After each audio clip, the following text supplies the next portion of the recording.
I am the Tofu Golem. Please enjoy the video. In this video, I will explain how to fix Roblox not going sideways. First, let's start with some basic checks. Ensure your keyboard is securely connected to your computer.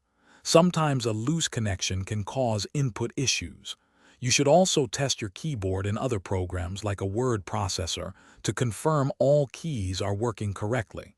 Finally, a simple computer restart can often resolve many minor software conflicts that might be preventing proper movement in Roblox. These initial steps are quick and often effective. Next, let's focus on your keyboard's specific input. The A and D keys are crucial for sideways movement in Roblox. Make sure these keys are not physically stuck or obstructed by any debris.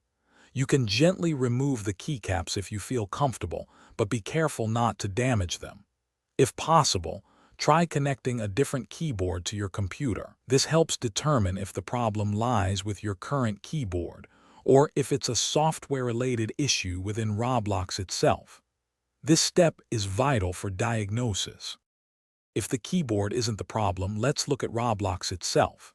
Sometimes, corrupted game settings can interfere with movement. Try resetting your Roblox game settings to their default values within the game's menu.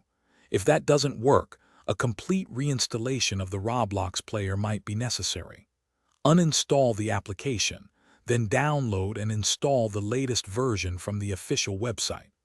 Also, remember to clear your Roblox cache files, which are often found in your computer's temporary folders, to ensure a fresh start. This can resolve deeper software conflicts. For more advanced troubleshooting, ensure your graphics drivers are up to date. Outdated drivers can sometimes cause unexpected game behavior. Also, temporarily disable any third-party applications or overlays, such as Discord overlays or screen recording software, as these can sometimes conflict with Roblox's functionality. If all else fails, gather detailed information about your computer specifications and the steps you've already taken. Then reach out to Roblox support. They can provide personalized assistance and further diagnostic tools to help you get back to playing smoothly. Thanks for watching. Consider subscribing if we helped you today.